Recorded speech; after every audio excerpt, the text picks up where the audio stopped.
자, 오늘은 우리 빌립보서에 있는 말씀 복음에 합당하게 생활하라는 제목으로 말씀을 증거합니다. 여러분 혹시 예전에 허참이 진행하는 가족 오락관이라는 것을 기억하십니까? 거기에 보면 한 오락 프로그램이 있는데 방과 방사이라는 게 있어요. 여러분들이 이제 텔레비를 보신 분들은 이해할 것입니다. 한 5분 정도 이렇게 한 방에 들어가 있어서 다 반대편을 보고 이제 등을 두들기면 그 다음에 첫 번째 있는 사람이 격언이나 속담이나 어떤 단어나 문장을 먼저 이제 보여줍니다.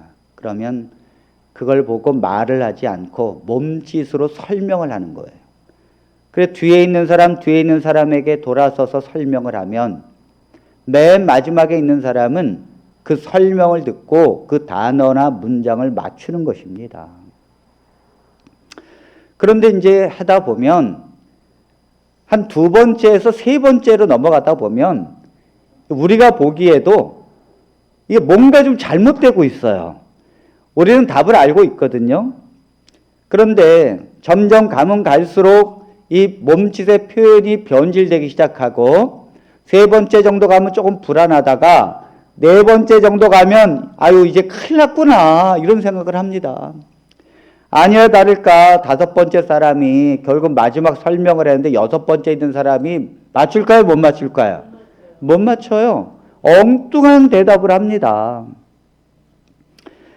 우리가 이 답을 맞추기 위해서는 여러분 중요한 법칙이 2가지가 있어요. 첫 번째로는 처음 사람에서부터 마지막 사람에 이르기까지 절대적으로 몸짓이 변질돼서는 안 된다는 거예요. 항상 그 똑같이 해야지 그걸 변질시키면 안 된다는 것입니다. 자기의 생각대로 바꿔서는 안 돼요. 내가 알아듣고 내 생각대로 더 그걸 바꾸려고 하면 문제가 된다는 거죠. 그대로 전달해야 된다는 것입니다. 2번째는 내가 반드시 보고 들은 것을 다음 사람에게 전달해야 돼요. 그 다음 사람에게 전달 안 하고 혼자 가만히 있으면 뒤에 사람이 알 리가 없죠. 내가 보고 들은 걸 반드시 전달해야 되고 그 다음에 그것을 변질시키지 않는 것. 그것이 마지막 사람이 답을 알기 위한 법칙이라는 것입니다. 복음도 마찬가지라는 거예요. 복음이라는 것이 십자가의 복음이 2000년 동안 흘러왔습니다, 여러분. 그 2000년 동안 흘러오면서 복음이 우리에게 그대로 전해지려면 2가지 법칙이 필요한 거죠. 첫 번째는 이 복음을 빼거나 더하면 안 됩니다. 이 복음이 그대로 전달되어져야 된다는 거예요. 이것이 빼어지거나 더해졌을 때 그것이 우리에게 그대로 전달되어지지 않는다는 것이죠. 그리고 또 하나는 이 복음이 우리에게 그대로 전달되기 위해서는 그 복음을 받은 세대 사람들이 반드시 그 복음을 전달해야 된다는 거예요. 만일 내가 가만히 전달하지 않고 나 혼자만 알고 있으면 그 다음 세대로 복음이 전파되지 않는 것입니다. 2000년이 흘러도 오늘 이 복음을 우리가 듣고 또 믿고 우리가 그것을 통해서 구원을 얻을 수 있는 것은 이 2가지를 2000년 동안 성도들이 유지해 왔기 때문이에요. 내가 들은 것을 전달했고 또한 변치 않고 그대로 전했다. 그럼 우리는 오늘 이 시간에 어떻게 살아야 됩니까? 오늘 우리는 바톤을 받은 주의 백성으로서 똑같이 살아야 되는 거예요. 우리도 그 복음을 변질시키지 말고 그리고 그 복음을 그대로 전해야 되는 것입니다. 우리도 그 복음을 전파되어야 되는 거예요. 교회가 존재하는 목적은 단 한 가지, 복음을 증거하는 것인 줄로 믿습니다. 이 원칙에서 우리도 살아야 된다는 거예요. 이 복음을 변하면 안 됩니다. 우리가 교회에서 이렇게 보면 우리 복음을 전하는 우리는 저 스피커입니다. 스피커. 그러면 이 마이크는 뭔가? 마이크는 하나님이에요. 성령 하나님이십니다. 그러면 내용물이 뭔가? 그리스도의 복음입니다. 이 마이크 하나님이 내용물, 그리스도의 복음을 여기서 외치면 우리는 저 스피커예요. 스피커는 우리 마음대로 변질시키는 것이 아닙니다. 하나님이 성령을 통하여 깨닫게 해주신 것 그대로, 사도들이 깨닫고 믿었던 것 그대로, 초대교인들이 알고 있었던 그 복음을 그대로 성령께서 우리에게 깨우쳐 주시면 그걸 그대로 전하는 것이 하나님의 백성인 줄로 믿습니다. 이 원칙을 교회들이 가지고 있어야 된다는 거예요. 이 원칙을. 그러므로 교회의 사명은 복음을 전하는 것이고 사도시대나 지금이나 변함없이 교회 사명은 복음을 전하는 것인 줄로 믿습니다. 빌립보서 1장 27절에 있는 말씀 우리 같이 봅니다. 오직 너희는 그리스도의 복음에 합당하게 생활하라. 이는 내가 너희에게 가보나 떠나 있으나 너희가 한 마음으로 서서 한 뜻으로 복음의 신앙을 위하여 협력하는 것과 오직 너희는 그리스도의 복음에 합당하게 생활하라. 그리스도의 복음에 합당하게 생활하는 게 뭔가? 이는 내가 너희에게 가보나 떠나 있으나 너희가 한 마음으로 서서 한 뜻으로 복음의 신앙을 위하여 협력해라. 복음에 합당하게 생활하고 복음의 신앙을 위하여 서로 협력해야 된다. 이것이 교회라는 것입니다. 다시 말해서 복음을 전하는 일에 협력하고 하나가 되라는 말씀인 줄로 믿습니다. 교회는요, 지금 우리가 특성을 들었듯이 찬양도 중요합니다. 교회는 기도하는 것도 중요합니다. 교회는 교제를 나누는 것도 중요하고 식사도 중요해요. 그래서 교회는 요즘에 카페가 참 중요합니다. 교회마다, 짓는 교회마다 아니면 짓지 않더라도 카페, 우리 교회도 카페가 있으니 다른 교회 오죽하겠습니까? 카페를 사람들이 중요시 여기는 것은 성도들이 교회에서 교제가 필요하기 때문에 그래요. 성도들이 말씀을 나누고 함께 교제가 필요하기 때문에. 그러나 정말 교회에서 이 모든 것, 우리가 교제를 나누고 기도하고 찬양하고 그 다음에 음식을 나누고 하는 이 모든 것은 한 방향으로 갑니다. 그건 바로 복음을 전하는 것인 줄로 믿습니다. 복음을 전하는 이 한 가지로 간다는 거예요. 만일 이것을 놓치면 안 됩니다. 우리가 카페에서 우리가 교제를 나누어요. 차를 마시면서 교제를 나눕니다. 그러면 우리 성도들은 우리가 하는 모든 것은 한 방향을 향해서 간다. 그것이 복음을 전하는 것이다. 새신자에게 복음을 전하는 것이 이 한 가지의 목적이다. 이걸 정확하게 알고 있으면 차를 마시면서 새신자를 외롭게 하지 않습니다. 교회가 이 방향을 놓치면요, 제가 가끔 이렇게 보면 사람들이 마음에 맞는 사람들끼리 모여가지고 차를 마셔요. 새신자가 왔는데 새신자가 저기 혼자 있어. 그건 교회가, 그런 교회는 있어서도 안 되고 그런 교회는 그냥 사라져야 돼요. 그런 교회 때문에 오히려 신앙하려고 하는 사람들이 교회를 안 다니는 거예요. 교회는 우리가 가만히 보십시오. 새신자에게 비춰진 성도들, 새신자가 교회에서 얼마나 적응하기 어렵습니까? 그러면 우리는 어떻게 해야 돼요? 교회는 지금 목사님 말씀에 우리가 모든 것은 중요하지만 그 모든 것 한 가지 목적을 향해서 간다. 복음을 전도하는 것이다. 영혼을 구원하는 것이다. 이 한 가지다. 이걸 위해서 협력해야 된다. 그러면 새신자가 왔잖아요. 그러면 카페에서 새신자가 취미가 뭔지, 그리고 새신자는 무엇에 관심이 있는지, 새신자는 어디에 살고 어떤 직업을 갖고 있는지, 그러면 성도들이 관심 주제가 다 걸로 가야 돼요. 새신자가 말하고 싶어하고 새신자가 익숙하고 사람들이 나의 관심사로 인해서 내가 주인공이 돼야 됩니다. 이 새신자가. 이것이 교회예요.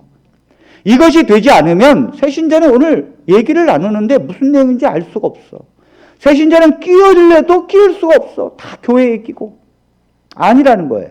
교회는 새신자에게 맞춰서 새신자의 취미가 무엇이고 그는 무엇을 잘하고 있으며 그가 좋아하는 내용의 이야기는 도대체 뭔가? 그가 정치를 좋아하면 정치 이야기를 하고, 그가 농사를 좋아하면 농사 이야기를 하고, 그것이 교회의 방향이라는 거예요. 방향. 우리 이 방향을 정확히 알면 신방을 이렇게 저희가 이렇게 가지 않습니까? 그럼 제가 예전에 이렇게 보면 신방을 가면 어떤 이제 집사님들이 그 신방 가면 이제 보통 안 믿는 자녀나 또 그 남편들이 안 믿어서 신방 오면 억지로 또 그 자리에 이렇게 있지 않습니까? 예의상 1년에 한 번 오는 거니까. 근데 거기 가서 우리 성도님들이 집사님 댁에 가서 아이고 집사님 이 아파트 분양받은 거예요. 아이고 세상에 잘했네 잘했네 얼마나 잘했어. 아니 얼마에 받은 거야. 그건 또 성도들이 거기에 또 휩쓸려서 또 그 다 물어봐요. 그 주제가 아파트가 돼버렸어.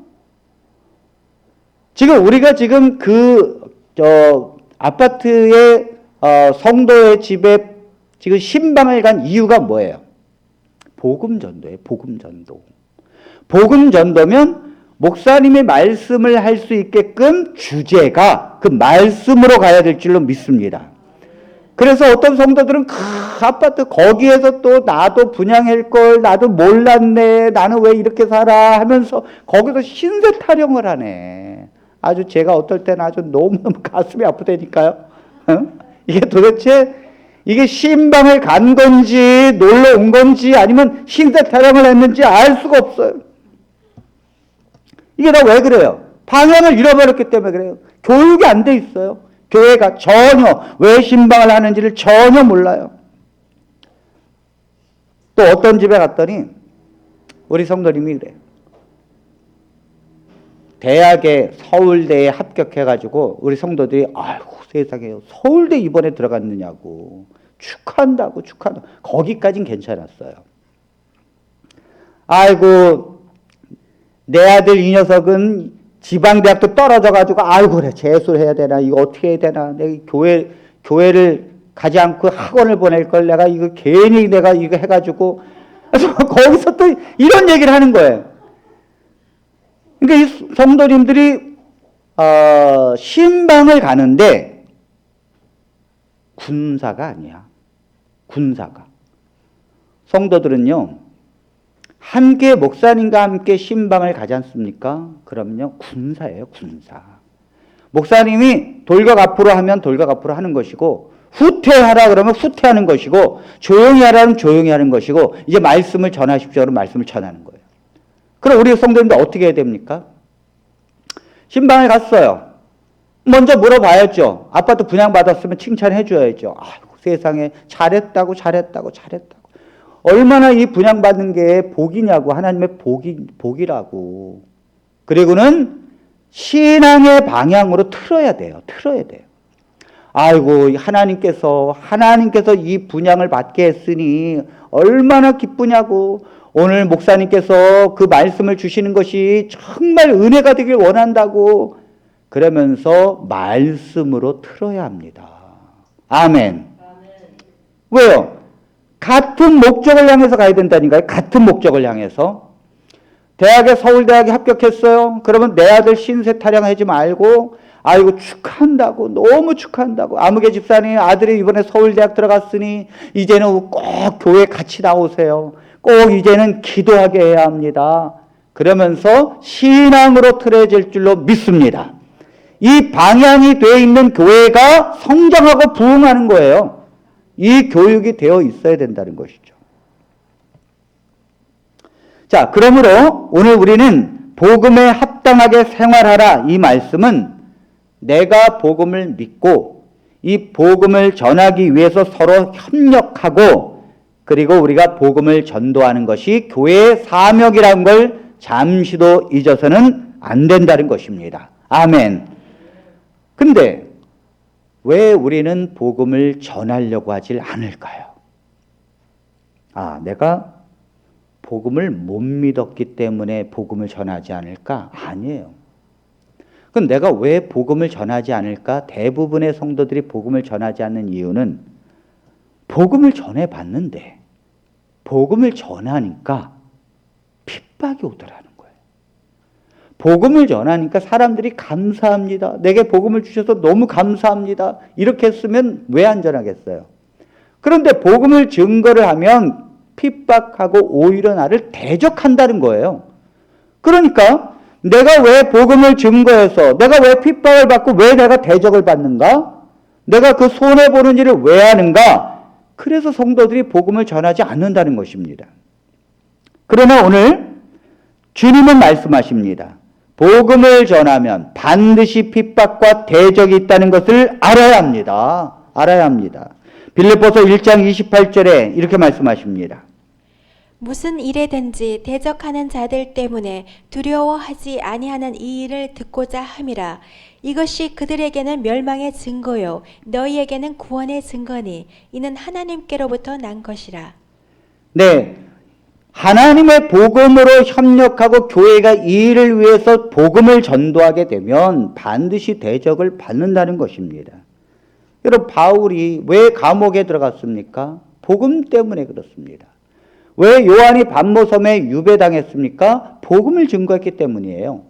복음을 증거하지 않았으면 대적도 없었죠. 자, 우리가 중요한 것은 무슨 일에든지 대적하는 자들 때문에 두려워 아니하는 이 일을 듣고자 함이라. 이것이 그들에게는 멸망의 증거요 너희에게는 구원의 증거니. 자, 우리가 예수님께서 십자가에 달려서 돌아가시는 순간 이 땅에 구원받을 자와 멸망받을 자의 운명이 갈라진 거예요. 예수님께서 십자가에 달려 돌아가시기 전까지는 이 세상 사람들의 운명이 갈라지지 않았어요. 심지어 세례 요한이 세례를 줄 때까지만 해도 누가 구원받을지, 누가 생명이 있는 자인지, 누가 생명이 없는 자인지가 구별이 안 갔습니다. 그런데 예수님께서 십자가에 달려 돌아가시는 순간 갈라지는 거예요.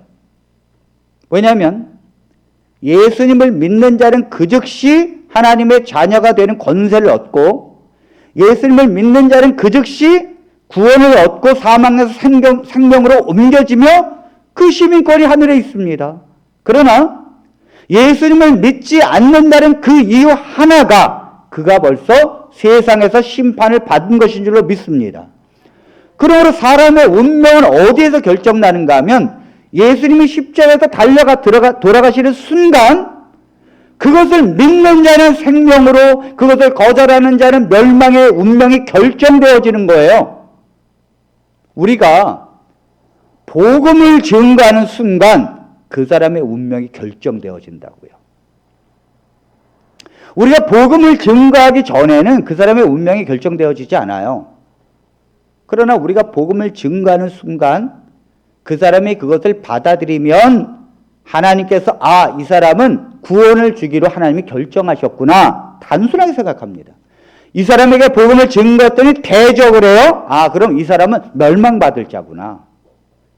우리가 복음을 증거했는데 대적이 온다? 간단하게 생각하라는 거예요. 그것은 저들에게는 멸망이라는 증거고 복음을 전했더니 우리에게 대적을 해서 핍박을 받는다? 그럼 우리에게는 복음 때문에 핍박을 받는 우리에게는 구원의 증거라는 거예요. 아멘. 그러니까 만일 우리가 복음을 증거하는데 대적이 없다. 그건요 가짜 복음이라는 것입니다. 그건 사람을 갈라놓질 않아요. 사람에게 생명도 안 주고 대적도 안 해요. 그건 가짜라는 거죠. 정말 내가 복음을 믿고 그 복음을 제대로 증거하고 예수 그리스도를 제대로 나타나게 되면 구원과 멸망이 분명히 갈라진다는 거예요. 그러므로 하나님의 백성이 복음을 증거하는 것은 그 사람의 운명을 가르는 것입니다. 여러분, 십자가에서 예수님 돌아가실 때 두 강도가 십자가에서 죽었습니다. 그 두 강도 중에 한 강도는 예수 그리스도를 끝까지 조롱하고 비방하고 받아들이지 않았어요. 그러나 그 십자가에서 한 명은 예수 그리스도를 받아들이고 그분을 영접했습니다. 십자가의 예수 그리스도의 죽음이 두 강도의 운명을 달리했습니다. 우리가 그리스도의 복음을 증거하고 그걸 받는 사람은 죽고냐 사느냐의 문제예요. 우리가 부부도 함께 구원을 받기를 너무너무 원하죠. 그러나 실제로는 그렇게 안 될 것입니다. 성경에 이 소돔과 고모라 성이 멸망당할 때 이 롯의 가족들이 천사에 의해서 나오는데 이 롯이 두 딸을 데리고 나오고 자기의 부인을 데리고 나왔습니다. 그런데 이 나올 때에 이 딸들이 잠깐만요, 아버지. 내가 결혼을 앞둔 내 남자가 있지 않습니까? 아직 결혼을 안 했어요. 근데 결혼을 정한 남자들이 있었어요. 그래서 그 결혼할 남자들을 데리고 나오게 해 주십시오. 그래서 롯이 그 결혼을 할 예비 사위에게 같이 나가자. 이 성은 멸할 것이다. 나가야 산다. 그게 복음이죠. 그러나 이 두 사위가 뭐라 그랬어요? 그걸 뭐예요? 농담거리로 여겼더라. 여러분, 복음을 증거하는 순간 그 복음을 받아들이지 않는 자는 가족이라 할지라도 멸망이 정해져 있는 거예요. 여러분들이 얼마나 두렵고 떨림으로 복음을 전해야 되는지 모릅니다. 그냥 내가 아무런 생각 없이 가족에게 예수님 믿어야 돼, 교회 다녀야 돼, 이게 아니라니까요. 만일 여러분들이 그런 식으로 전해가지고 만일 우리의 자녀와 우리의 가족들, 우리의 남편이 그걸 거절하고 안 믿었다, 그건 멸망이라니까요. 우리가 복음을 하나를 이야기해도 정말 하나님 앞에 얼마나 기도해야 되는가. 복음 하나가 정말 이 길려질 때 우리가 얼마나 그걸 위해서 기도하고 그 영혼을 위해서 사랑해야 되는가. 내가 예수 그리스도로 인해서 교회를 오라고 하는 초점장을 보낼 때 얼마나 하나님께 눈물을 흘리면서 기도하고 이걸 해야 되는가. 내가 지금 전하고 있는 이 복음을 받아들이면 구원이지만 받아들이지 않는 것은 하나님께서 멸망의 증거라고 말씀하시니 우리가 증거하는 것이 간단한 문제가 아니라는 거예요. 아니라는 거예요. 우리의 가족들이 멸망을 당할 때 그건 단가 한 가지 이유입니다. 우리가 복음을 증거했는데 그들이 그걸 농담으로 여기고 대수롭지 않게 여기고 그걸 대적하고 받아들이지 않았기 때문이에요. 그러므로 우리가 전하는 복음을 가볍게 여겨서는 안 됩니다. 정말 하나님 앞에 얼마나 그걸 기도하고 전해야 되는지를 모릅니다. 주님의 놀라우신 은혜가 우리 성도님들의 그 복음을 전하는 일에 역사하시게 되길 간절히 바랍니다. 우리가 복음을 전하면 복음의 대적을 받습니다. 그러면 간단한 거예요. 성도는 복음을 전했는데 가족이나 이웃이나 지나가는 사람이 나를 대적했다. 그러면 딱 한 가지만 알면 돼요. 아, 나는 복음을 전했기 때문에 대적을 받는다 그러면 나는 구원받은 거구나. 그리고 복음을 대적하는 저들은 멸망을 받은 거구나. 간단한 거예요. 우리가 우리의 힘으로 복음을 대적하는 자를 복음을 받아들이게 하는 것이 아닙니다. 그건 전적으로 하나님이 하시는 거예요. 우리는 하나님께서 구원을 주기로 작정된 자가 누구인가를 찾아내면 되는 거예요. 하나님께서 구원을 주기로 작정된 자는 정말 복음을 전하려고 하는 사람에게 붙이십니다. 하나님께서. 우리는 아무 말도 안 했는데 그냥 복음을 증거하고 전도지를 나눠줬는데 구원받을 백성은 그걸 믿고 단순하게 따라오더라는 거예요. 1년, 10년, 50년을 전도해도 안 되는 내 자녀도 있는데 단 한마디의 사람이 예수를 받아들이더라는 거예요. 그러므로 이 땅에서의 사실 자녀고 가족이지 엄밀히 말하면 개인적이에요. 정말 우리가 우리의 가족들을 사랑한다면 우리는 정말 전도지를 돌리는 남에게 전도지를 돌리는 정도를 떠나서 내 자녀를 위해서는 먼저 기도해야 합니다. 먼저 하나님께 내 가족, 내 자녀 그리고 내 친척의 영혼의 구원을 위하여 하나님 앞에 눈물로 기도하고 그 영혼의 구원을 위하여 하나님께 탄원해야 합니다. 그것이 복음을 전도하는 우리의 하나님의 신앙이라는 것을 우리가 깨달아야 될 줄로 믿습니다. 빌립보서 1장 29절로 30절에 있는 말씀을 봅니다. 그리스도를 위하여 너희에게 은혜를 주신 것은 다만 그를 믿을 뿐 아니라 또한 그를 위하여 고난도 받게 하려 하심이라. 너희에게도 그와 같은 싸움이 있으니 너희가 내 안에서 본 바요 이제도 내 안에서 듣는 바니라. 네, 그리스도를 위하여 너희에게 은혜를 주신 것은 다만 그를 믿을 뿐 아니라 또한 그를 위하여 고난도 받게 하려 함이라. 우리 성도님들이 고난을 받는 문제가 두 가지가 있습니다. 우리가 만일 고난을 받고 그 다음에 내게 고통이 와요. 그걸 우리는 십자가의 보통 이제 짐이라고 생각을 하는데, 대부분의 성도들이 고난을 받는 이유는 대부분은 자기의 죄 때문입니다. 자기의 죄 때문에 고난을 받는 것이 많아요. 그러니까 우리 성도는 먼저 고난을 받으면 내가 지금 하나님 앞에 무엇이 잘못됐단 말인가? 내 자신을 돌아봐야 합니다. 왜냐하면 우리는 우리 남편들이 아내와 상의 없이 돈을 1,000만 원을 꿔줬어요. 친구에게. 나중에 알고 보니까 상의도 안 하고 남편이 1,000만 원을 꿔줬어요. 그것 때문에 이 부인이 남편 때문에 못 살겠다고 문을 잠그고 그다음 못 들어오게 했습니다. 그 추운 겨울에 바깥에서 막 추위에 떨면서 감기에 걸렸어요. 고난이 왔죠. 근데 사실 이 고난은 뭐 때문에 온 거예요? 내가 의논도 안 하고 친구에게 돈을 꿔준 죄 때문에 오는 거예요. 부인이, 남편이 그 힘들게 집으로 돌아왔는데 부인이 그날따라 화가 나가지고 열받아가지고 남편한테 화를 냈어요. 그 성질이 못돼가지고 남편한테 막 탁 대들으니까 남편이 그만 이 부인을 그냥 때렸어요. 그 다음날 눈이 밤탱이가 돼가지고 아이고 내가 못 살아 하면서 나는 왜 이렇게 십자가에 고난이 왔는가? 그건 십자가의 고난이 아니에요. 그것은 자기의 죄 때문입니다. 자기의 실수와 부족함 때문에 대부분의 우리는, 사실 제가 목회자 견지에서 볼 때 성도들의 부족함과 죄 때문에 오는 것이지 진짜 내가 복음을 증거해서 고난이 오는 경우는 거의 드뭅니다. 그러니까 우리가 고난이 와도 뭐 때문에 와야 돼요? 내가 복음을 증거하고 예수의 복음을 증거하고 예수님 때문에 고난이 와야 될 줄로 믿습니다. 여러분, 이단은요 뭐라는 줄 알아요? 이단이라고 핍박받고 고난받는 것은 성경에 약속되어진 참백성의 표다. 그렇게 생각해요. 제가 안식일교회에 있을 때도 참 그런 설교 많이 했습니다. 이단이라고 우리가 고난받고 이단이라고 핍박받는 것은 진리라는 증거입니다. 그러면 또 성도들이 아멘, 아멘 그래요.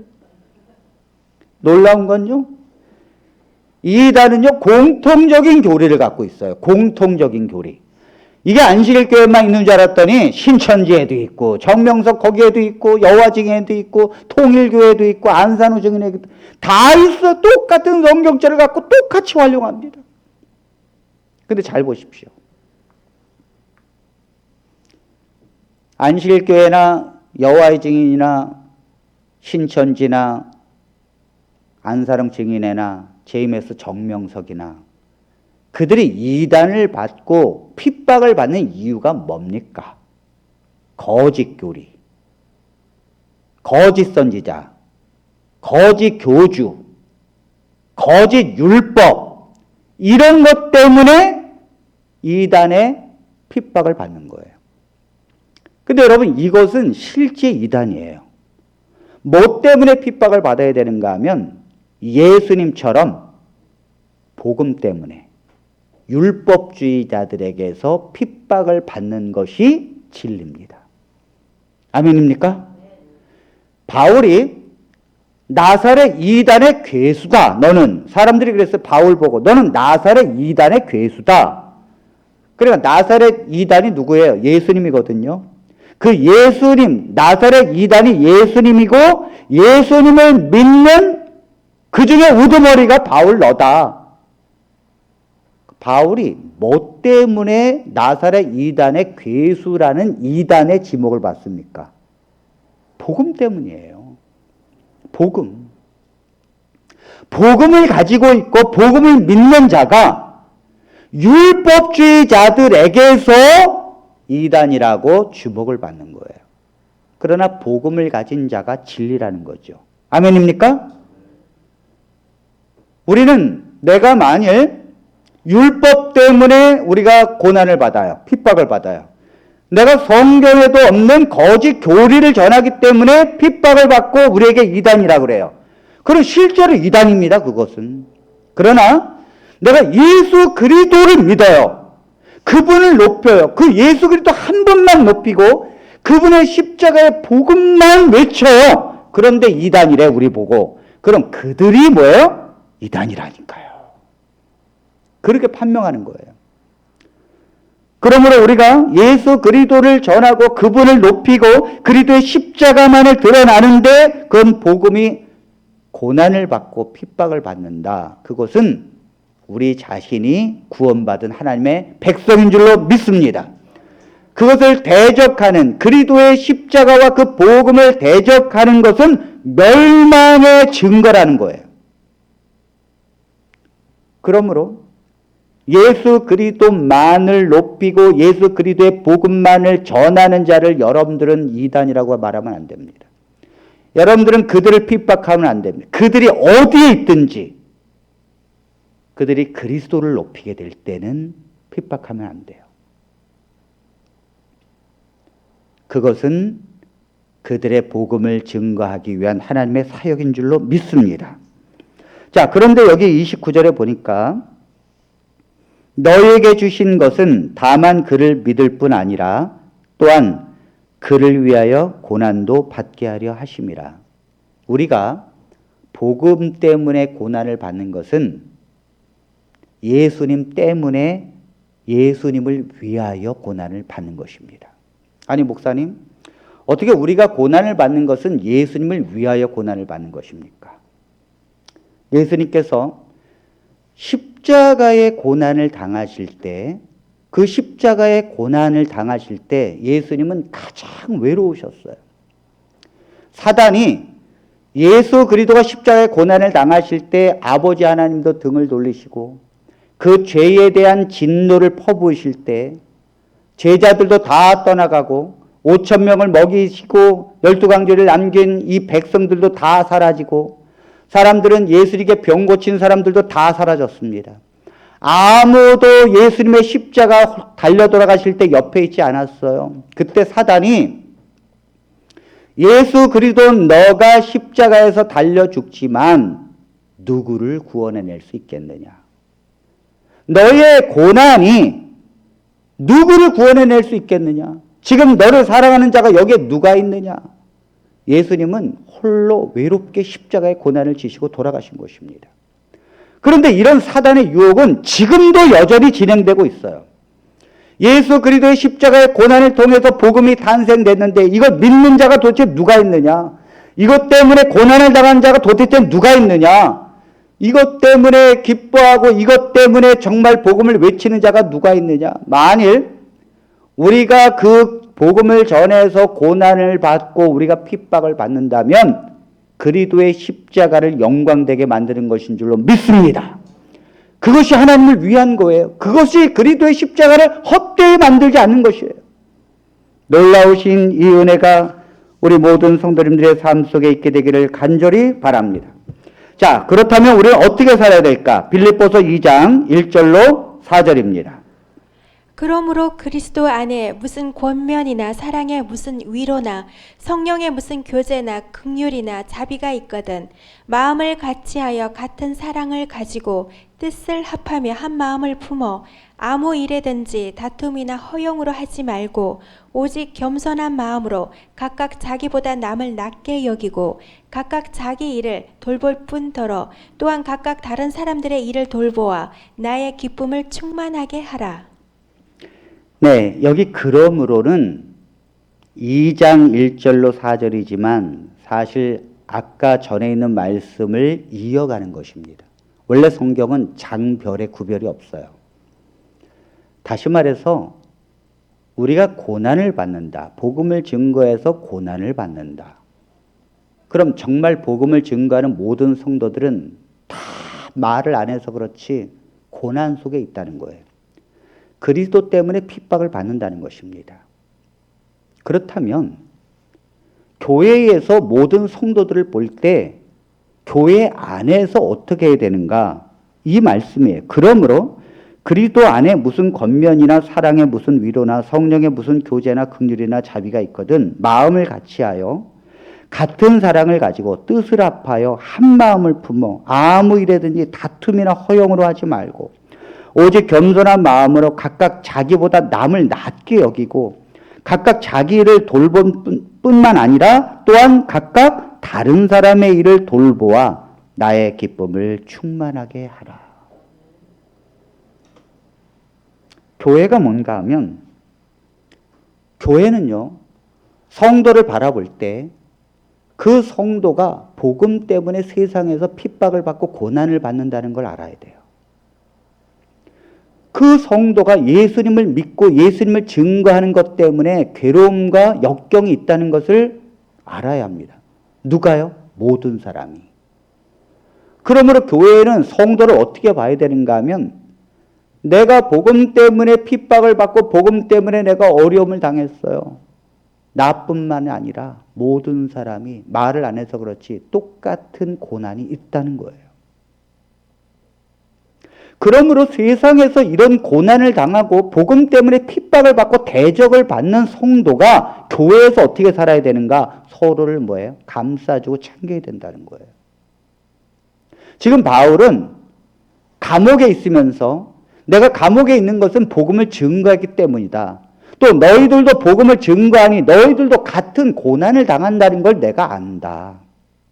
그러므로 하나님의 백성들은 한 마음으로 서로를 챙겨주고 나보다 남을 낮게 여기고 겸손하게 그리스도의 마음을 가지고 자기 일뿐만 아니라 남의 일도 서로 돌봐주면서 서로를 위해서 살아야 된다는 거예요. 이게 교회라는 것입니다. 아멘. 교회는요 내가 위로받으려고 오는 게 아니에요. 내가 너무 힘들잖아요. 너무 힘들어요. 오늘 내가 교회 갈 힘도 없어요. 근데 교회 왔어요. 내가 너무 힘들어요. 나를 위로해 줄 사람을 찾고 있어요. 교회는 그게 아니에요. 교회는 내가 이렇게 힘들게 교회를 왔으면 다른 사람도 마찬가지라는 거죠. 다른 사람도 그 힘든 가운데 복음으로 핍박받고 대적받으면서 산다는 거예요. 그러니까 내 자신을 위로받으려고 하지 말고 그 사람을 위로해주고 그 사람은 나를 위로해줘서 서로 격려해주고 서로 존중해 주어야 된다는 것입니다. 아멘. 그것이 빌립보서에서의 핵심이에요. 한 번은 텔레비에서 인천의 한 가정이 이렇게 나오는데 아니 뭐 한 가정을 취재하는 게 그래 특별한 일입니까? 그런데 그 가정은 좀 특별했어요. 제가 보기에도. 자녀가 5명인데 5학년, 3학년, 1학년 그리고 넷째가 5살이고 5째까지 낳았는데 5째가 3살이에요. 참 많이도 낳구나. 5살. 5명. 그런데 이 아이들이 왜 텔레비에 나왔는지 아십니까? 제가 하도 오래돼가지고 무슨 프로인지 크게 도대체 생각이 안 났어요. 근데 제가 그걸 보고 눈물을 흘린 적이 있어요. 그 아이들이 밥을 먹는데 그 5학년 된 마지는 3살 아이를 안고서 밥을 떠먹여서 이렇게 우유를 주고 그 다음에 이유식을 이렇게 주고 그 다음 흘리지 않게 이렇게 닦아주고 그 다음에 그 밑에 있는 둘째 3학년은 그 5살 된 아이 밑에도 2번째 그 아이를 옆에서 이렇게 챙겨주고 물 잘 먹여주고 그 다음에 뭐 이렇게 닦아주고 그 가운데 있는 이 1학년짜리 8살 아이는 혼자 이렇게 받고 또 이렇게 옆에 또 이렇게 챙겨주고. 아니, 희한한. 아니, 애들이 어린데 5명인데 보통 가정은요, 자기 맛있는 거 먹으려고 싸우고, 그 다음에 막 밥 먹으면서 짜증내고 울고 그러는데, 이렇게 아이를 챙기면서 서로 다정하게 밥을 먹더라는 거예요. 그래서 이 기자가 너희들은 어떻게 이렇게 밥을 먹으면서 싸우지 않고 이렇게 사이좋게 먹일 수 있니? 참 신기하다. 그랬더니 큰아이가 무슨 말을 하는가 하면, 우리는 2년 전에 어머님이 돌아가셨어요. 암으로 어머님이 6개월 투병 생활하시다가 이 방에서 6개월 투병 생활하시다 돌아가셨는데, 그 어머니가 6개월 투병 생활하시면서 마지막 숨을 거두기 전에 고사리 같은 손들을 다 이렇게 모아놓고 그 5명 아이들에게 이렇게 말했대요. 첫째야, 너는 막내를 책임져야 한다. 그리고 둘째, 너는 넷째를 꼭 돌봐야 된다. 그리고 둘째와 셋째는 서로 싸우지 말고 양보해라. 이 한마디 하고 죽었어요. 이 아이들이 그 엄마가 죽어가면서 자기들에게 어떻게 살아라는 그 한 가지를 유언을 하고 돌아가셨는데, 그 이후로 아이들이 싸우지 않고 밥을 챙겨주고 서로를 위해서 살더라는 거예요. 성경은 다른 게 아니에요. 예수 그리스도께서 십자가에 달려 돌아가시고 그걸 믿는 교회의 성도들은 이렇게 살아라는 거예요. 정말 복음을 믿고 그 복음을 믿는 백성이 세상에서 각자 흩어져서 살 때 핍박을 받고 고통 속에 살 수 있다는 거예요. 그리스도를 증거하고 그리스도를 믿는 것 때문에 대적을 받고 눈물 흘릴 수 있다는 거죠. 그게 성도라는 거예요. 그런데 제가 너무 가슴 아픈 건 교회가 그걸 알아주지 않아요. 교회가 그걸 감싸주지 않는다고요. 교회가 오히려 상처를 주고 사람들을 떠나보냅니다. 이게 얼마나 잘못된 것인지 몰라요. 교회는요, 모든 성도들이 흩어져서 그들이 얼마나 복음 때문에 고통받고, 성경은요, 반드시 믿는 자는 이 세상에서 대우받는 게 아니에요. 이 세상에서 대적받으면서 사는 것이지. 그때 성도들은 세상에서 대적받으면서 낙심할 것이 아니라, 나는 복음 때문에 대적을 받고 예수님 때문에 대적을 받으니 나는 구원받은 거구나. 하나님이 내게 어떻게 믿게 하시고 구원을 주셨는가. 그리고 나를 대적하는 자를 보면서 하나님께서는 저를 구원을 주지 않는구나. 간단하게 생각하라니까요. 그리고 주의 백성들이 성전에서 와서 성도들이 함께 모일 때는 내가 아무리 힘들게 고통 가운데서 대적을 받고 핍박 가운데 있다가 왔다 할지라도 다른 사람도 그렇게 왔다는 걸 알아야 돼요.